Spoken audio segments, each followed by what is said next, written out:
I am the Tofu Golem. Please enjoy the video. In this video, I will explain how to frame your drawing at home. First, let's talk about choosing the right frame.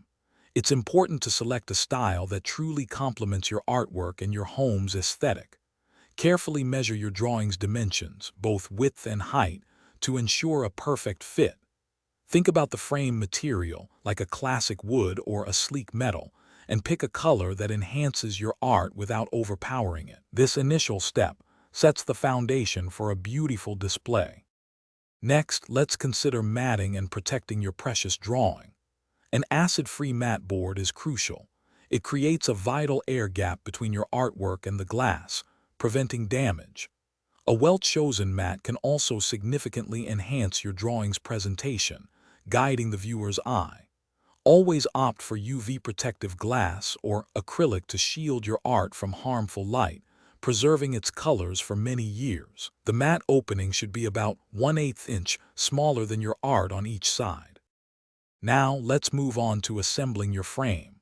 Begin by thoroughly cleaning both sides of the glass to avoid any smudges or dust. Gently place your matted artwork onto the frame's backing board, ensuring it is perfectly centered.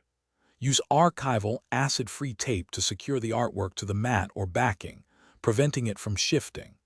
Finally, carefully insert all these layers into the frame and secure them firmly with the provided fasteners, like flexible points or clips. Finally, it's time to hang and display your beautifully framed drawing. Select a wall location that offers good lighting but avoids harsh, direct sunlight, which can still cause fading over time. For larger or heavier frames, use 2 picture hooks, spaced about 1/3 of the frame's width apart, to ensure stability and a perfectly level hang. A good rule of thumb is to hang the center of your artwork at eye level, typically around 60 inches from the floor. Enjoy your newly displayed masterpiece. Thanks for watching. Consider subscribing if we helped you today.